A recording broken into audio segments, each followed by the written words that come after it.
Gold exploration in Botswana is turning heads after a new find that's been described as a breakthrough. North Arrow Minerals has struck a 30-meter zone grading 1.56 grams per ton at its Kraaipan gold project, including 7.3 grams over just 3 meters from surface. Now, the result capped a lean $1 million program that hit gold in every hole and outlined 6 priority targets. Well, joining us to discuss what this means for the company and what the next steps are, North Arrow's president and CEO, Ira Thomas. Ira, once again, thanks very much indeed for chatting to us. It's a pleasure to be here. Thank you for having me. Well, look, this new intercept at Target A looks impressive, right? I mean, what do these results reveal about the scale and the potential of the Kraaipan discovery?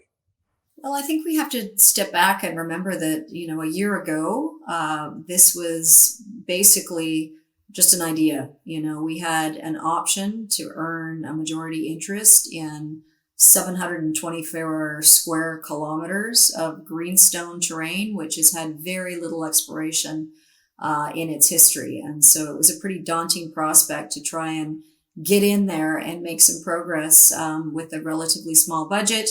Adding to the challenge was that most of this belt is actually covered by sand. So, for us, it was all about how we could deploy new technologies efficiently to try and, rapidly, assess this belt at a first pass and hopefully find some gold to kind of give us a focus for next year.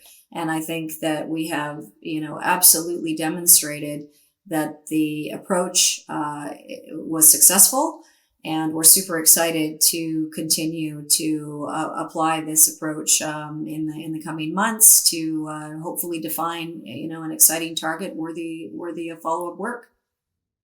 Yeah, I want to expand on that. You've called this program transformational and unusually efficient.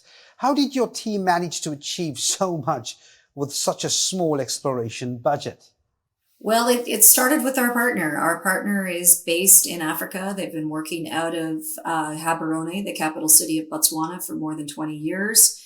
And they've been working on technological applications for exploration to make it cheaper and quicker.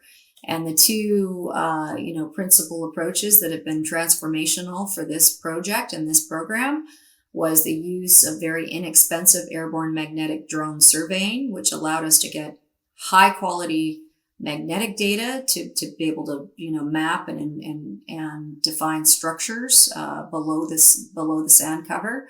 And then the second big advantage is that we had a truck mounted RC rig available to us that our partner Rockman operated. And we were able to deploy that throughout the project area by virtue of the fact that the area is covered in roads. And that allowed us to drill 175 holes in under 3 months. And that's something that just is almost unheard of, particularly in places like Canada, where we don't have the benefit of significant infrastructure. Yeah, because when we spoke before, you had told me how important or significant, that technology was, right? Because Kalahari Sand, as you've mentioned, hasn't seen much modern exploration. I mean, what made you confident this region could host a discovery like this? At the end of the day, the same belt of rocks south of us in South Africa hosts the multi-million-ounce Cal Gold Mine, which is in operation and owned by Harmony. That mine's been in operation, incidentally, for about 25 years. So we knew the gold endowment existed in the southern portion of the belt, and what we really wanted to establish is that opportunity existed north within Botswana. It's a classic Archean Greenstone belt, and we know how prolific these belts are for mineral endowment elsewhere in the world, and this is one that had very little attention. I think we also spoke about the fact that, as we are looking for exciting world-class opportunities around the globe, it's getting increasingly difficult because all of the easy things have been found. So, my view is that we're entering an era where exploration undercover is going to be the new, opportunity and the new norm. And so I think a lot of companies are now thinking hard about how they can explore in these covered terrains in a more efficient way. So against that backdrop, right, those 6 priority gold targets that you've identified, I'm curious, which of those areas are you most excited to follow up on, and what's the timeline for the next round of drilling? There's a variety of targets here. We're not just chasing banded iron formation gold, which is what Harmony and CalGold is. We're seeing other targets within different rock units hosted by interesting looking structures and alteration that represent distinct targets. So we want to follow up on all of these 5 priority, but the target that you highlighted at the beginning, target A, which is in the southern part of the belt, is where we've basically received our most impressive results to date with 1.56 grams per ton over 30 meters, which compares very favorably to the types of grades that they're getting at CalGold, where their cutoff is 0.5 gram and the deposit is averaging just under 1 gram. So we're definitely in the zone there. And of course, we've got multiple drill holes within this target A that are all returning gold.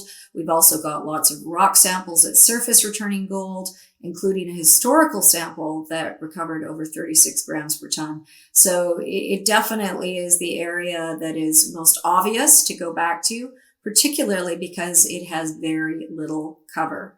A number of these holes were drilled starting in outcrop. So that will be a big priority. We're ground truthing that as we speak.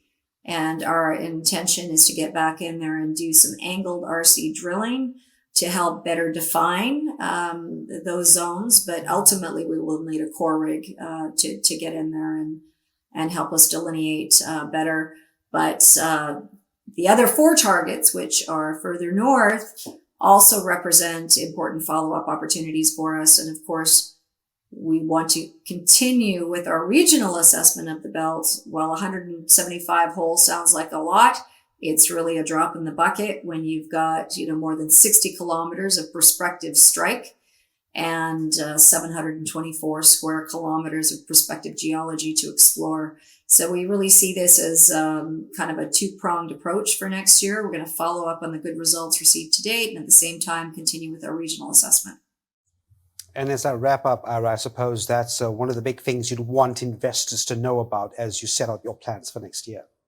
Yes, and we're working on that. These results are hot off the press, so we're working together with our partner Rockman to kind of work out a plan for next year. But lots of things to follow up on, and we're really confident that we can, rapidly move this project forward in a short period of time. Fantastic. Sounds compelling, and we'll keep our eye on it. North Arrow's President and CEO, Ira Thomas, thanks very much indeed for talking to me again. Thank you very much. It's nice to be here.